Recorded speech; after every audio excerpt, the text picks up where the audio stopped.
I love the Sea of Galilee in the morning.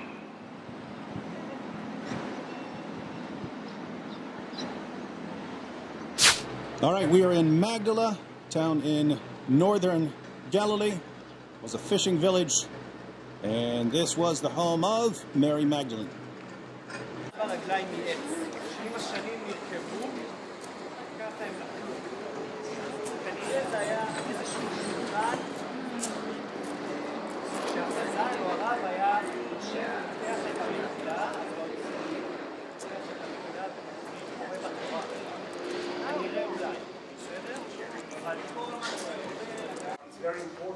This was a first century synagogue in Magdala. It's one of the only first century synagogues found in Israel. Magdala was destroyed by the Romans in the Jewish-Roman War. Josephus reports that as the Romans approached, the people of Magdala picked up rocks and tore things down to build barriers to block the roads. And then, since this was a fishing village, they jumped in their boats, and so the Romans had to go get them on the Sea of Galilee. And Josephus also reports that the blood of the people of Magdala turned the Sea of Galilee red. Pretty awesome tile work over here on the side of the synagogue.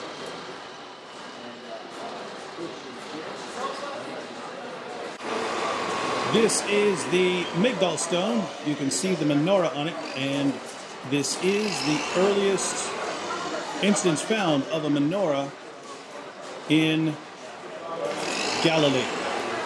And the menorah, even more so than the Star of David, is a symbol of Jews. There are several sections to the synagogue. What's been identified is an entrance hall, a study hall, and a chamber for the Torah scroll. And the stone there with the symbol of the menorah on it may have been for laying the Torah on while reading. This is a market area, and this was a fishing village, so a lot of the bowl-shaped things or enclosures here, this would have had to do with fishing, having fish, salting fish so that you could sell them in other areas.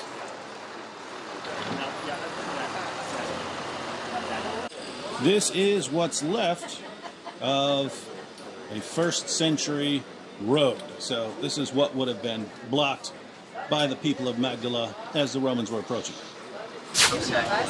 This is Blue, an Israeli energy drink. Basically Krav Maga in a can. All right, it is really windy up here, but we came all the way up to the northern border of Israel. If you see this green area right here, that's basically the northern area of Israel. And if you look, try to zoom in, if you look over here to where you have trees, that's actually Syria. So that's where you cross over into Syria. Over in the distance, way over in the distance here, you have this giant mountain range that's often mistakenly referred to as Mount Hermon. Hermon is a mountain range, but the Hermon mountain range is along the border between Syria and Lebanon. So Lebanon on the other side of these mountains, Syria over here, Israel in the green. And if we look over to these buildings right here, that is a UN headquarters. And notice which side of the border they want to be on.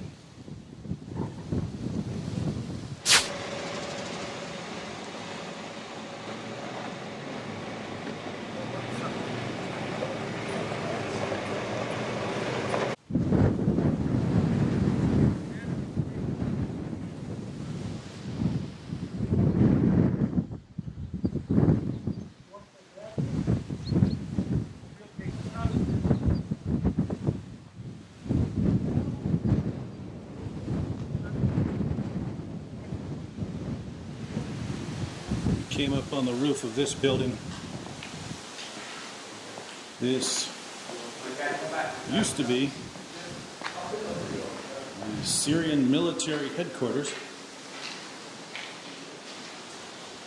built for Syria by the Russians. Which is why you can see this beautiful Russian architecture, obviously influenced by the classics. This was taken in the 1967 war and is now used, one, by film crews who want a really cool looking dilapidated building, and for training in really bad terrorist situations. Mainly what happens if terrorists attack a school. You can see, even though this wasn't a school, it's set up like a school. So this is where Israeli police and soldiers do training for those kinds of situations. If you woke up and didn't know where you were, of course, you'd assume that you're in Detroit, but you're not. We are right along the Syrian border. The Syrian border is out that way, although we have to use the term border lightly. Part of the definition of a border is that it's recognized by the countries on the opposing sides of the border, and Israel has no border with Syria that is recognized by both sides. Israel has a border with Egypt. Israel has a border with Jordan. There is no recognized border with Syria, but we're at the sort of border for practical purposes as of right now. Here we have some words of wisdom. Go this way. We are born to die, and don't jump.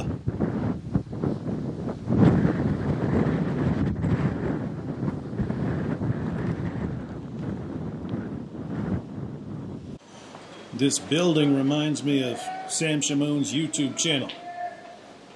Bombed out and depleted.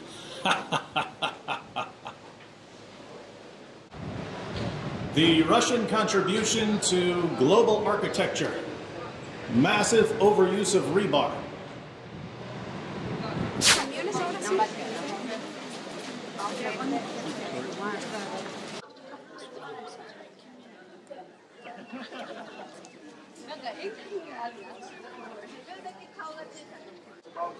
So these are some of the ruins of Capernaum. Capernaum is one of the most important cities in the New Testament. 5 of Jesus' disciples were from here, and Jesus himself lived here for a while. Was a great launching point if you wanted to travel around Galilee, especially the Sea of Galilee, since we're right beside the Sea of Galilee. And this is the home of some of the coolest stories in the New Testament. So, for instance, when people wanted to bring a paralytic to Jesus so that Jesus could heal him, and the crowd around Jesus was so massive that they couldn't get to him, and so they actually climbed up on the roof of the house and tore up the roof and lowered the paralytic down through the roof so that Jesus could heal him, and Jesus healed him. Yep, that was here in Capernaum. This is a site that is believed to be Peter's house. Not the things we're looking at now, like Peter's house below this. And there is some ancient graffiti identifying this as a pilgrimage site for Christians, and some of the references are interpreted to be to Peter, but the basic evidence runs as follows. There is, in the 5th century, a church built here, and prior to that, There was some sort of meeting hall underneath, and all of this was built upon a house that goes back to the 1st century and that was expanded upon over a few centuries. So basically something started as a house and then became a gathering hall, and then once Christians were allowed to build churches, a church was built upon it. And basically in the 4th and 5th centuries there was an emphasis in Christianity on building churches on very important sites. So the question is, what important house would have been in Capernaum that Christians would have wanted to mark and commemorate with a church? Well, Peter's house is a pretty good explanation. All right, now check this out. So this is a church which is built over the ancient church, which is built over a meeting room which was supposedly modified from Peter's house. Now what's interesting is this is kind of the view that the paralytic would have had being lowered down. This isn't what he would have seen, because it would have been a nice house back then, but this is sort of the direction he'd have been looking. These are the remains of a late 4th century Jewish synagogue here in Capernaum. So this wouldn't have been the synagogue that Jesus walked into, but this synagogue would have been built upon an earlier synagogue. And so this is most likely the correct location.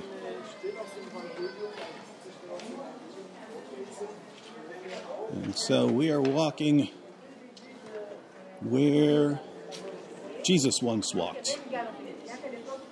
Now there's a meeting room over here on the side, and some sort of study hall.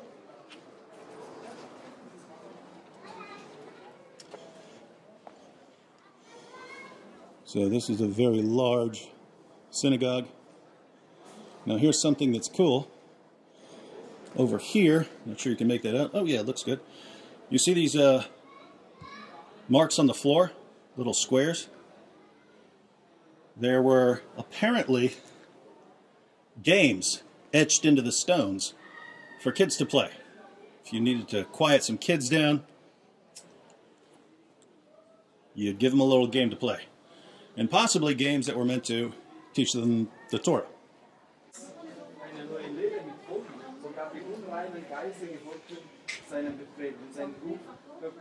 Anyone want to translate this in the comment section?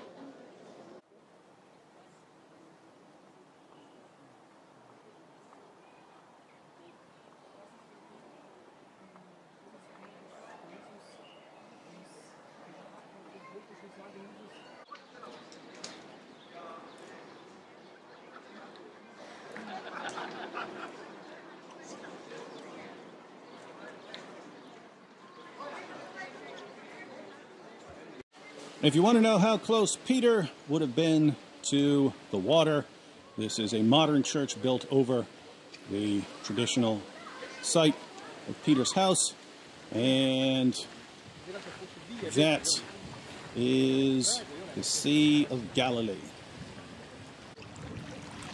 So here's the shore of Capernaum, and that is the Sea of Galilee. Blessed are the poor in spirit, for theirs is the kingdom of heaven. Blessed are those who mourn, for they will be comforted. Blessed are the meek, for they will inherit the earth. Blessed are those who hunger and thirst for righteousness, for they will be satisfied. Blessed are the merciful, for they will receive mercy. Blessed are the pure in heart, for they will see God. Blessed are the peacemakers, for they will be called sons of God. Blessed are those who have been persecuted for the sake of righteousness, for theirs is the kingdom of heaven. So Capernaum is in this direction, Bethsaida is a little farther, and then to the left would be Chorazin, That was the teaching triangle of Jesus. He focused in that area. And everything you see here would be a visual aid as Jesus taught. This was his classroom. Taking a boat back to Tiberias. All right. This happened right around here. This is Mark chapter 6. Immediately, Jesus made his disciples get into the boat and go before him to the other side, to Bethsaida, while he dismissed the crowd. And after he had taken leave of them, he went up onto the mountain to pray, right over there. And when evening came, the boat was out to sea, and he was alone on the land. And he saw that they were making headway painfully, for the wind was against them. At about the fourth watch of the night, he came to them walking on the sea, right here. Wow. He meant to pass by them, but when they saw him walking on the sea, they thought it was a ghost and cried out, for they all saw him and were terrified. But immediately he spoke to them and said, "Take heart, it is I. Do not be afraid." And Jesus got into the boat with them, and the wind ceased. And they were utterly astounded. So that happened right here. Hey! Hey, you stupid wind and waves! Hey! Hey, Galilean waters! Jesus owns you! Jesus walked all over your face! How did that feel? We are pulling into the port city of Tiberias along the Sea of Galilee. Notice that in the Gospels, you don't read about Jesus going and preaching in Tiberias. It's because during the time of Jesus, Tiberias was a city for pagans. It was built by the Roman Tetrarch of Galilee, Herod Antipas. He built it for pagans. He built the city on a graveyard, so devout Jews did not want to enter the city because they would be made ritually unclean. Herod eventually forced some Jews to move into the city, even though they didn't want to. But eventually, the city became an important, very important city for Jews.